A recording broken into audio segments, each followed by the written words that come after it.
Hi friend, स्वागत है आप सभी का हमारे YouTube channel best tech and non tech education channel में।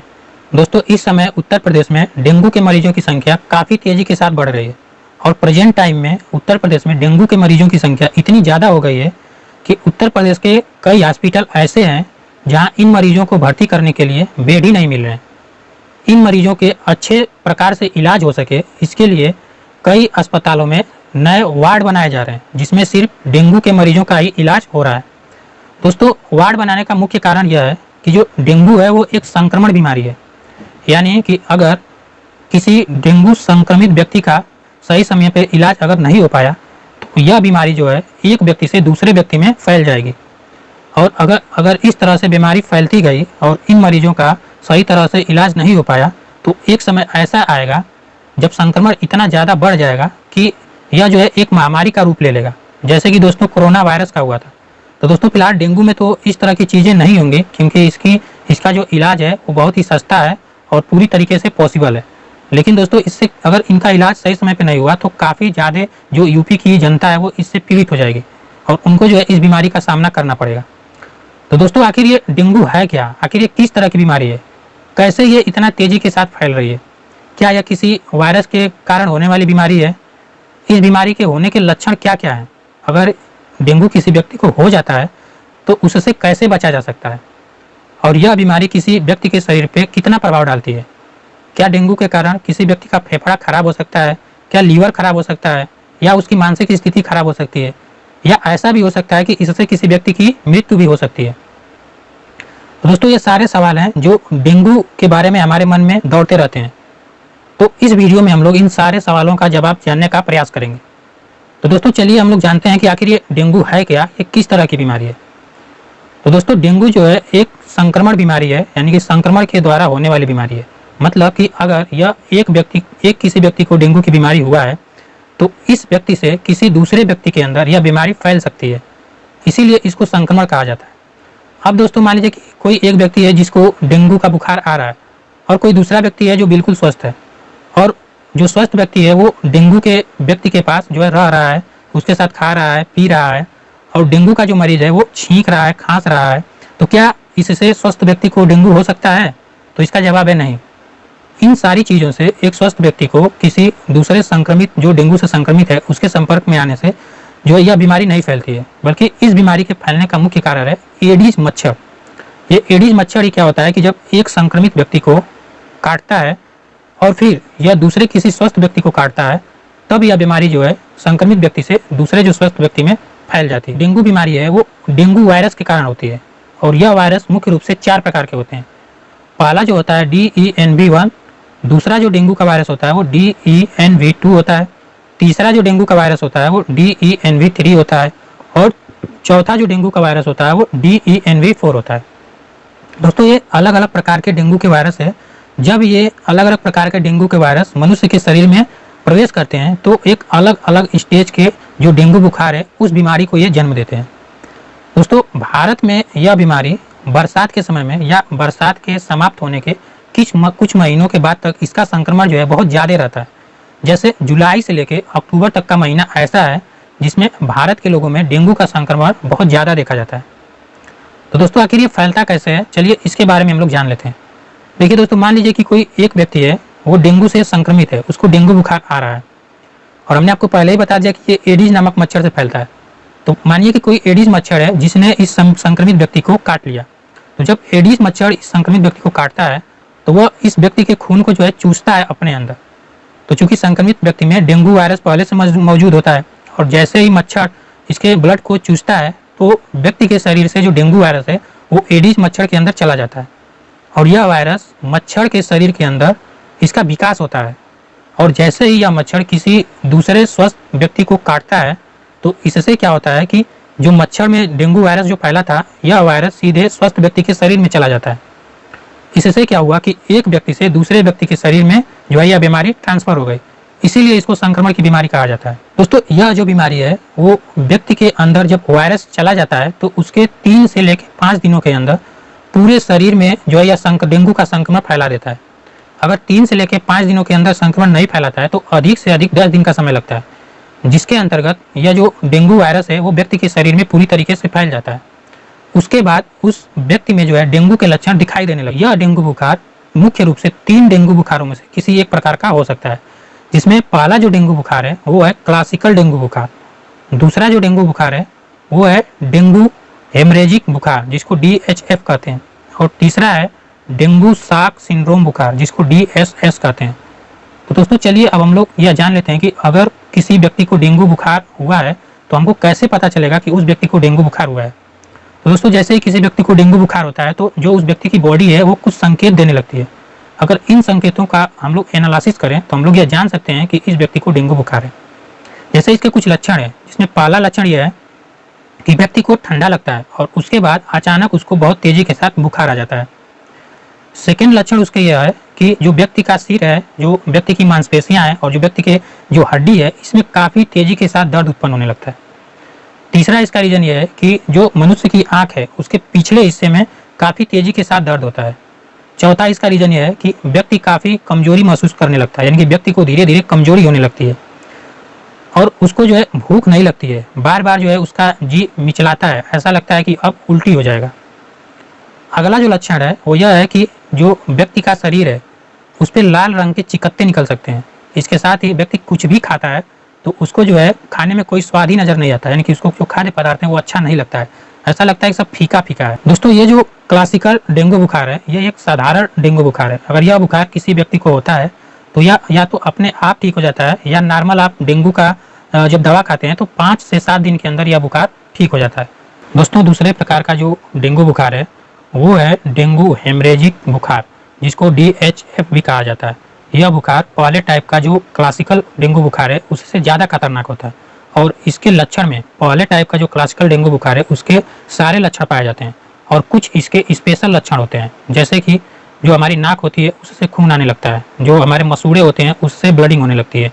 इसके अतिरिक्त जब आप पेशाब करते हैं, शौच करते हैं तो उसमें से भी ब्लडिंग होने लगती है और जब आप उल्टी करते हैं तो उसमें से भी ब्लडिंग आने लगती है।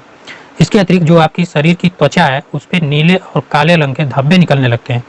इस बीमारी की पहचान के लिए ब्लड टेस्ट किया जाता है जिसका नाम है टोर्निके ब्लड टेस्ट। दोस्तों तीसरे प्रकार का जो डेंगू बुखार है वो है डेंगू शॉक सिंड्रोम बुखार।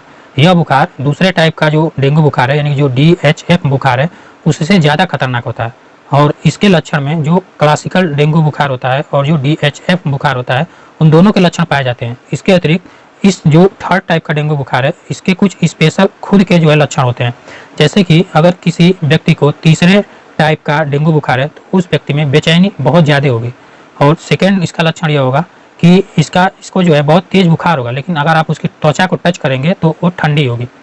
तीसरा इसका लक्षण यह है कि यह व्यक्ति जो है धीरे धीरे अपना होश खोने लगता है और चौथा लक्षण इसका यह है कि इस व्यक्ति की जो नाड़ियाँ हैं वो कमज़ोर होने लगती हैं और जो इसका ब्लड प्रेशर है वो कम हो जाता है। दोस्तों इन तीनों टाइप के जो डेंगू के बुखार है यानी कि जो क्लासिकल डेंगू बुखार है, सेकेंड जो DHF डेंगू बुखार है और तीसरा जो DSS डेंगू बुखार है, इन सब में जो सबसे कम प्रभावशाली बुखार है वो क्लासिकल डेंगू बुखार है, जो या तो स्वयं ठीक हो जाता है या नॉर्मल आप कोई डेंगू की जो दवा खाते हैं तो 5 से 7 दिनों के अंदर यह बुखार ठीक हो जाता है। लेकिन अगर आपको DHF डेंगू बुखार है और DSS डेंगू बुखार है तो यह बुखार काफ़ी खतरनाक होते हैं। इसके होने पर आपको तत्काल इलाज की आवश्यकता होती है। अगर आप तत्काल इलाज नहीं करते हैं और लेट करते हैं और यह बीमारी काफ़ी गंभीर हो जाती है तो इससे आपकी मृत्यु भी हो सकती है। तो दोस्तों ये सारे जो हैं वो अलग अलग जो डेंगू बुखार होते हैं ये उनके लक्षण थे, लेकिन प्रेजेंट टाइम में जो डेंगू बुखार चल रहा है उसमें डॉक्टरों द्वारा यह बताया जा रहा है कि इस डेंगू बुखार के द्वारा जो मरीज के फेफड़े हैं वो संक्रमित हो जा रहे हैं। इससे क्या हो रहा है कि मनुष्य का जो फेफड़े और जो हृदय है वो सही से काम नहीं कर रहा है, जिसकी वजह से मनुष्य के बॉडी में जो ऑक्सीजन है उसका संतुलन बिगड़ जा रहा है और उनके शरीर में ऑक्सीजन की कमी हो जा रही है। इसके अतिरिक्त यह जो बुखार है वो मनुष्य के लीवर को भी प्रभावित कर रहा है और अगर किसी व्यक्ति को हार्ट की समस्या है, ऐसे व्यक्ति को यह डेंगू बुखार हो जा रहा है तो उस व्यक्ति की सांस फूलने लग रही है और उसका जो फेफड़ा है उसमें भारीपन महसूस हो रहा है। दोस्तों इन सब चीज़ों के अतिरिक्त डेंगू बुखार होने की एक सबसे बड़ी समस्या है कि इस बुखार में मनुष्य के शरीर में जो प्लेटलेट्स पाए जाते हैं वो तेजी के साथ घटने लगते हैं। अब दोस्तों ये प्लेटलेट्स क्या होते हैं? दोस्तों प्लेटलेट्स जो होते हैं वो एक प्रकार के ब्लड सेल्स होते हैं जो मनुष्य के ब्लड में पाए जाते हैं और ये जब मनुष्य का जो ब्लड है वो पूरे शरीर में संचरित होता है तो ये ब्लड के साथ ही मनुष्य के शरीर में संचरित होने लगते हैं। दोस्तों एक स्वस्थ मनुष्य के शरीर में 1.5 लाख से लेकर 3 लाख तक के प्लेटलेट्स पाए जाते हैं लेकिन जब भी कोई किसी व्यक्ति के अंदर 1.5 लाख से कम प्लेटलेट्स की संख्या हो जाती है तो डॉक्टरों द्वारा यह माना जाता है कि उस व्यक्ति में जो है प्लेटलेट्स की संख्या घट गई है। दोस्तों, अगर किसी व्यक्ति में प्लेटलेट्स की संख्या कम हो जाती है तो इससे उस व्यक्ति के शरीर में कई तरह के रोग उत्पन्न हो जाते हैं, जैसे कि व्यक्ति के जो रक्त का थक्का है वो बनना बंद हो जाता है। अब इससे क्या लॉस होता है, जैसे कि मान लीजिए कि किसी व्यक्ति को चोट लगती है तो चोट लगने के बाद उसके शरीर से ब्लड निकलने लगता है। तो अगर उस व्यक्ति के शरीर में प्लेटलेट्स की संख्या कम हो गई है तो इससे जो रक्त है वो थक्का उसका नहीं बनता, यानी कि वो रक्त जो है जमता नहीं है, जिससे जहां उसको चोट लगती है वहां से ब्लड जो है वो लगातार बहता रहता है और लंबे समय तक जो है बहता रहता है, जिसके कारण जो घाव की जगह है वहां पे संक्रमण फैल जाता है और इससे जो घाव है वो काफ़ी गंभीर हो जाता है। सेकेंड दोस्तों बीमारी यह है कि अगर किसी व्यक्ति के शरीर में प्लेटलेट्स की संख्या कम हो जाती है तो इससे व्यक्ति के शरीर की जो त्वचा है उस पर नीले, लाल और बैगनी रंग के चकत्ते निकलने लगते हैं। तीसरी बीमारी यह होता है कि व्यक्ति का जो नाक होता है वहाँ से खून निकलने लगता है, व्यक्ति के जो मसूड़े होते हैं वहाँ से खून निकलने लगता है, व्यक्ति की जो यूरिन होती है वहाँ से जो है ब्लडिंग होने लगती है। अगर व्यक्ति उल्टी करता है तो वहाँ से जो है ब्लड निकलने लगता है और व्यक्ति अगर शौच करता है तो वहाँ से भी जो है वहाँ से ब्लीडिंग होती है, यानी कि ब्लड निकलता है। इसके अतिरिक्त व्यक्ति जो है कमजोरी का अनुभव करने लगता है, यानी कि धीरे धीरे व्यक्ति जो है कमजोर होने लगता है और उसको चक्कर आना महसूस हो जाता है। इसके अतिरिक्त जो सिर है उसमें काफ़ी तेज दर्द होता है, मांसपेशियां हैं और जो हड्डियां हैं इनमें भी काफ़ी तेज दर्द का महसूस होता है। तो ये सारी बीमारियां हैं जो किसी व्यक्ति में अगर प्लेटलेट्स की कमी हो जाती है तो ये सारी जो बीमारियां हैं उस व्यक्ति के शरीर में होने लगती हैं। तो दोस्तों, क्या इसका कोई उपाय है कि अगर किसी व्यक्ति के शरीर में प्लेटलेट्स कमी आ जाए तो वो क्या करे? तो इसका एक सिंपल सा उपाय है कि अगर किसी व्यक्ति के शरीर में प्लेटलेट्स की संख्या कम हो जाती है तो कुछ ऐसी चीज़ें हैं जिसको खाने से शरीर में प्लेटलेट्स की संख्या को बढ़ाया जा सकता है, और यही कारण है कि डॉक्टरों के द्वारा भी इन चीज़ों को खाने की सलाह दी जाती है। जैसे कि आपका अनार का जूस हुआ, पपीते की पत्ती का रस हुआ, चुकंदर का जूस हुआ, कीवी का फल है, पालक है, गिलोय है और बकरी का दूध है। अगर आप इन चीज़ों का सेवन करते हैं तो इससे आपके शरीर में प्लेटलेट्स की जो संख्या है उसमें वृद्धि हो जाती है और आपको जो डेंगू की बीमारी है उससे जल्दी राहत मिल जाती है। इसके अतिरिक्त भी और कई सारी बीमारियां हैं, जैसे कि टाइफाइड भी है, इसके द्वारा भी जो प्लेटलेट्स की संख्या में कमी हो जाती है। तो इन सब चीज़ों को अगर आप खाते हैं तो प्लेटलेट्स की जो संख्या है उसमें वृद्धि हो जाती है, जिसके कारण जो आपकी बीमारी है वो जल्दी से ठीक हो जाती है। अब अगर किसी व्यक्ति को अगर डेंगू बुखार हो जाता है तो उसके द्वारा सबसे बड़ी गलती यह किया जाता है कि उसके नज़दीक के पास स्थित किसी मेडिकल के पास वो जाता है और वहाँ से बुखार, सर दर्द और कमजोरी की दवाई जो है वो लेकर चला आता है, जिसकी वजह से जब वो खाता है तो जो है उसका बुखार, सर दर्द और कमजोरी जब तक दवा का असर रहता है तब तक तो सही रहता है, लेकिन उसके कुछ समय के बाद जैसे ही दवा का असर खत्म होता है दोबारा जो है यह सब प्रॉब्लम चालू हो जाती है। क्योंकि आपको बीमारी कुछ और है और आप दवा किसी और चीज़ की खा रहे हैं, तो इस वजह से जो है वो बीमारी सही नहीं होती है। ऐसे ही लगभग 3-4 दिन का दवाई मेडिकल वाले देते हैं, उसके बाद फिर से बीमारी सही नहीं होती है तो व्यक्ति फिर मेडिकल के पास जाते हैं और फिर वहाँ से दवाई लेकर चले जाते हैं। ऐसे ही लगभग 8-9 दिन का समय बीत जाता है और इससे क्या होता है कि व्यक्ति की जो तबीयत है वो और ज़्यादा बिगड़ती जाती है और सीरियस हो जाता है। यहाँ पे व्यक्ति को यह करना चाहिए कि अगर व्यक्ति एक बार दवाई लेकर आया, यानी कि 3 दिन खाया, 4 दिन खाया और उसको कोई आराम महसूस नहीं हो रहा है तो उसे तत्काल किसी अच्छे डॉक्टर से दिखाना चाहिए और उसके द्वारा अपने जितने भी लक्षण है वो बताने चाहिए और कितना दिन वह दवाई खाया है और कौन कौन सी दवाई खाया है और उस दवाई का उसके ऊपर क्या प्रभाव किया है, यानी कि वह दवाई उसको सूट किया है नहीं किया है। तो यह सारी चीज़ें जब वो डॉक्टर को बताएगा तो डॉक्टर को तुरंत समझ में आ जाएगा कि ऐसी कंडीशन में या तो व्यक्ति को डेंगू होगा, या तो टाइफाइड होगा, या तो मलेरिया होगा। तो डॉक्टर तुरंत जो है आपको ब्लड टेस्ट के लिए मतलब भेज देगा। अगर डॉक्टर आपको ब्लड टेस्ट के लिए नहीं भेजता है तो आप स्वयं से भी डॉक्टर को सलाह ले सकते हैं ब्लड टेस्ट कराने के लिए कि क्या मैं ब्लड टेस्ट करा सकता हूँ। तो अगर आपको इस तरह के लक्षण है तो डॉक्टर जो है आपको आपके कहने पर या फिर स्वयं से ही वो लिख देता है ब्लड टेस्ट कराने के लिए। अब जब आप ब्लड टेस्ट करा लेते हैं तो आपकी जो बीमारी है वो स्पष्ट हो जाती है कि आपको हुआ क्या है। इस तरह के मैटर में या तो आपका टाइफाइड, या तो डेंगू, या तो मलेरिया निकलता है। तो जब यह बीमारी आपकी स्पष्ट हो जाती है तो डॉक्टर द्वारा उसी चीज़ की दवाई दी जाती है और तब यह दवाई जो है आपको सूट करती है और आपकी जो तबीयत है वो जल्दी से सही हो जाती है। तो दोस्तों, इस तरह की गलती आप ना करें। अगर मेडिकल से एक बार या 2 बार दवाई लेने में अगर आपकी तबीयत सही नहीं होती है तो आप तुरंत किसी अच्छे डॉक्टर से जाके दिखा लें। अब दोस्तों, अगर आपको डेंगू की बीमारी नहीं हुई है लेकिन आपके आसपास के लोगों को, कई लोगों को डेंगू की बीमारी हुई है, तो यह पॉसिबल है कि आपको भी डेंगू की बीमारी हो सकती है। तो ऐसी स्थिति में आप अपने बचाव के लिए 2 तरह के कार्य कर सकते हैं।